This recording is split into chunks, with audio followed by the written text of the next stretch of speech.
Thank you so much for joining me today. I'm happy to get to know you better. First, would you please tell me your names? My name is Susan. Mariya.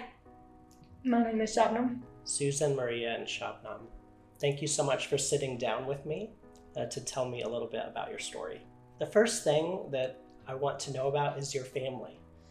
So all three of you are sisters. Can you tell me a little more, Susan, about your family?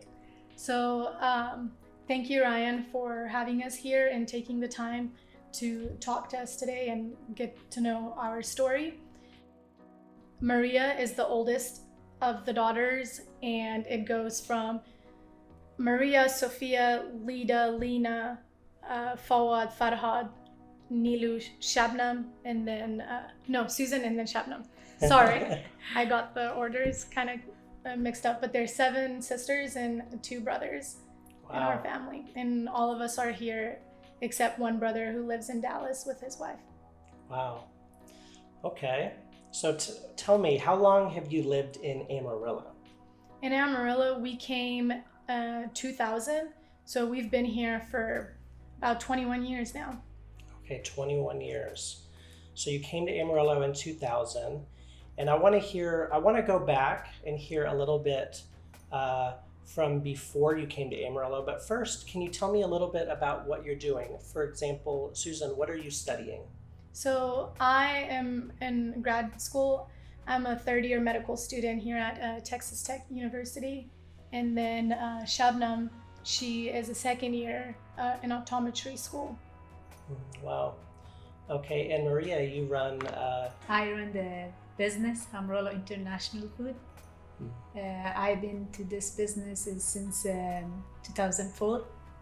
Okay, so that store has been since 2004. Before it was on Georgia, and now it's in the Wolfland area. Yes, I moved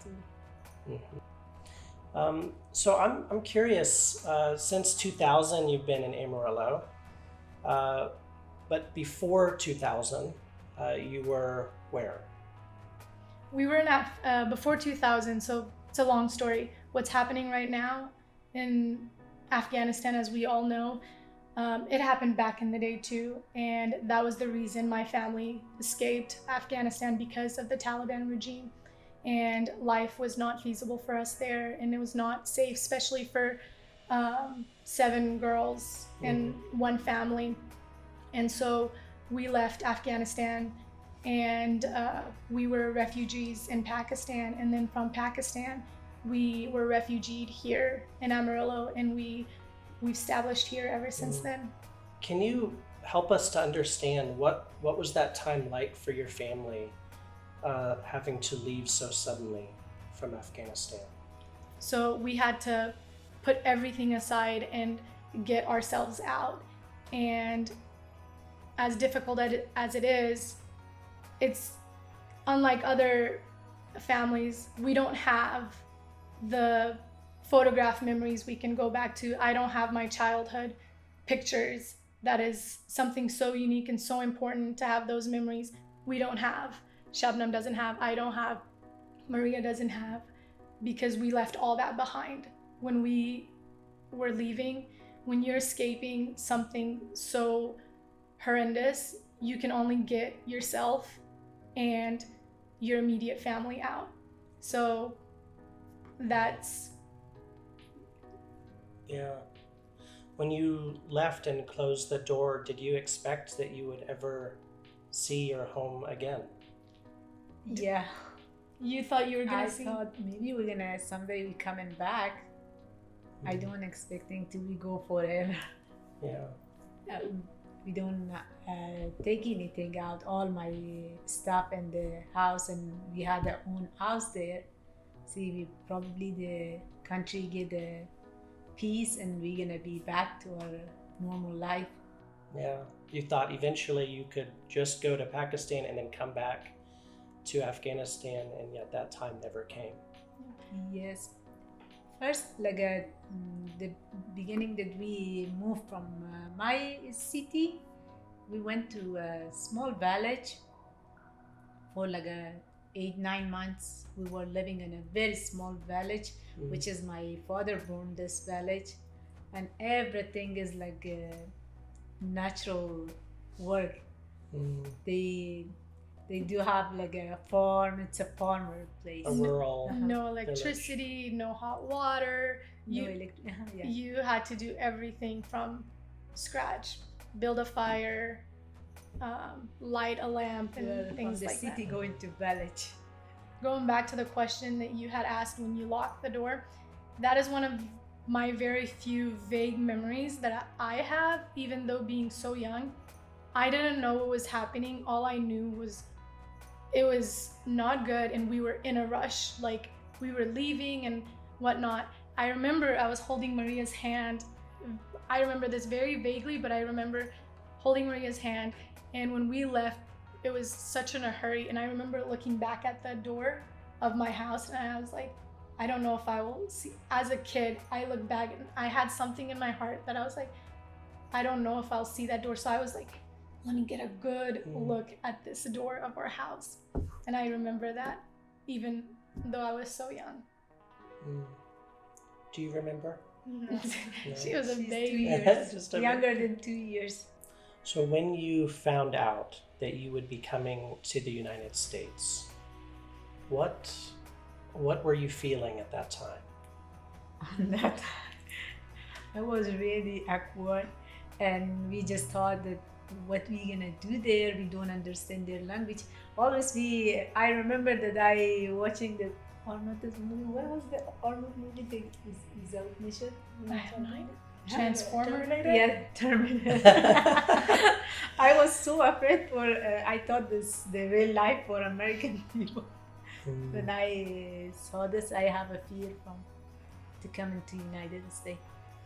I remember being told that in America, this was totally a myth, but I was told that being in America, if you didn't study hard, they would, give you electric shocks. None of that was true. We came here and I remember nothing but good from my teachers at Lamar and everything. So complete opposite of what we were told. Yeah. So you talked about your fear about the language barrier. Yes, I do.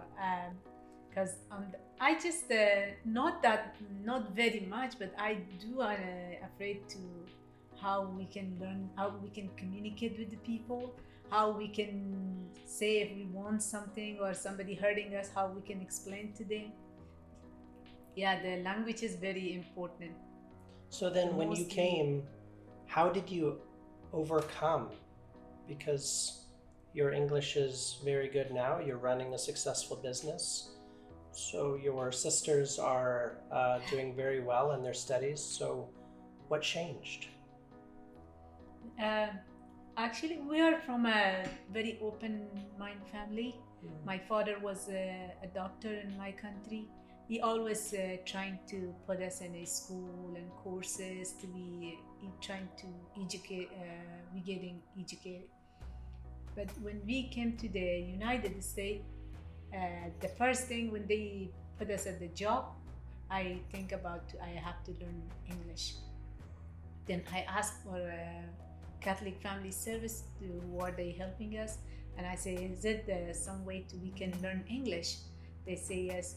First of all, they put us on their English classes. They have a Catholic Family Service have English classes, and later on I getting to Amarillo College for ESL class, and I learned ESL language in Amarillo College. So then, other than the language barrier, what other things were difficult about coming to Amarillo? Don't know our way to find out where we're supposed to go and how we can find the hospital or go to shopping, transportation's problem we had. And after that, we had our food.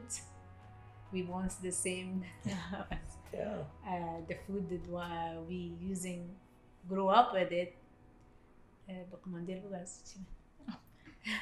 I'm just gonna fill in for her. Sure.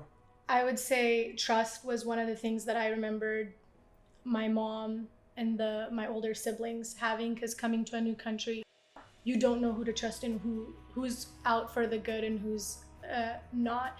Luckily, we were amongst very, very good community here in Amarillo. We had an excellent landlord, Mr. Tommy Jaramillo. When we came here, we were given one of his houses to stay in. Him and Miss Karen, his wife, were a lot of help to us. Mr. Scott, he was our driving instructor.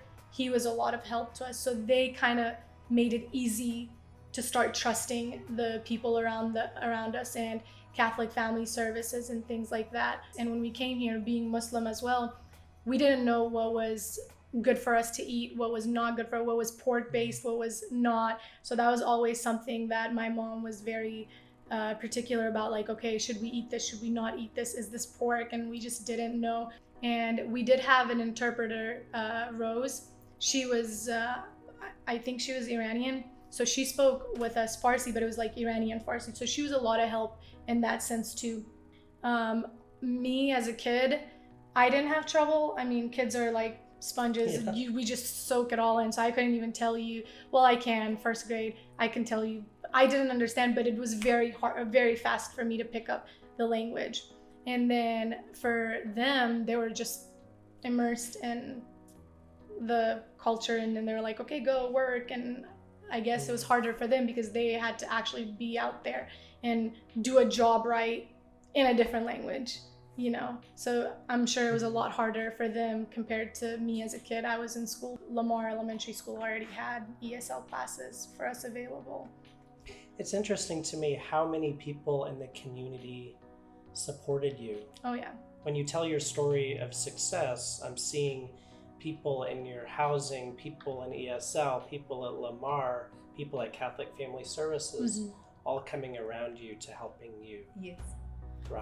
Because we are the first family, refugee family from Afghanistan to come to the Amarillo. So when Afghans do come to Amarillo over the last few years, have they found your store, Mariya? Yeah, the first they come into my store. Have you been able to, have they asked you for more help than just for the food they're looking for? Yeah, of course, yeah. Help. Yeah, I do. Help with job applications, help with school forms, help with just getting around, and even when they are a pregnant woman, they wanted to go hospital, they call me and come into my store and take me from store to go with my wife to the hospital, because in my country men not stop with the wife the same delivery. Yes. So in this way you have not just served Amarillo as business owner, but as a leader, pouring back into new immigrants that just like people did for you when you first came. Yes, because I always think the first day when we came, we always need to somebody come and take us to the shop to buy something or take us somewhere to we want. And now when they ask me or call me, hey, you gonna help me? I say, of course I'm gonna help you. So now we're all watching in the news what is happening again in Afghanistan. And you mentioned that even now you're speaking on the phone daily with people back home, with family members back home in Afghanistan. Is that right? yes. Yeah. What is it like to be reliving this now? How does it feel to be watching this take place back home? People's lives are in danger now more than it was before because of foreign involvement, of working with them, being a help to the US, being a help to the UN and everything. And now their lives are at target because that was the job that they had for the past 20 years. Now that's taken away from them. They're being targeted, and it's just a mess. And it's very unfortunate to watch that unfold and feel very helpless. Yeah. I think this is something many people are feeling, helpless.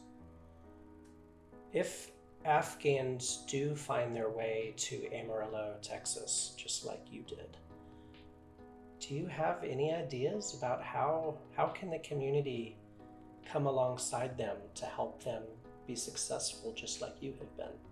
Everybody came, helped us from every angle. We made friends here. We became integrated in this community without people questioning our integrity. They saw a family in need, a mother with 9 kids that left terror, and that's what stood out to them. And they reached and they helped us get on our feet. And we would not be here today if it was not with every single person that invested in us. Give them a chance. Help like you helped us. Help like your parents helped us, and other refugees that came into the community. Be open-minded and be open-hearted, and that's how we can go forward with however many families that come here. Thank you for that. Is there anything else that you would like to say to anyone who watches this interview?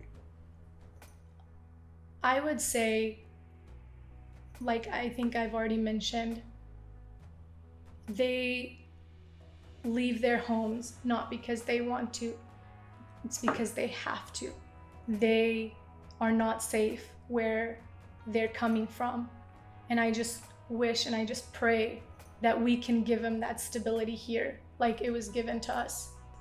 You know, help them get on their feet. Once they're on their feet, they're the most hardworking people. And you could get them any job and they will do it the best they can. Well, just on behalf of others in Amarillo who are watching and listening to your story, thank you for being willing to share your story. And thank you for coming here and blessing us with your presence. I am proud to have you as fellow citizens, fellow members of the city. I'm honored to have you as my neighbor. I'm grateful that you spent the time sharing from your own lives with us today. Thank you so much. Thank you for taking the time to listen to us. Thank you for going out of your way to be a change in the community. And Amarillo has been so good for us, so great. We have nothing but good stories to tell to whoever we meet.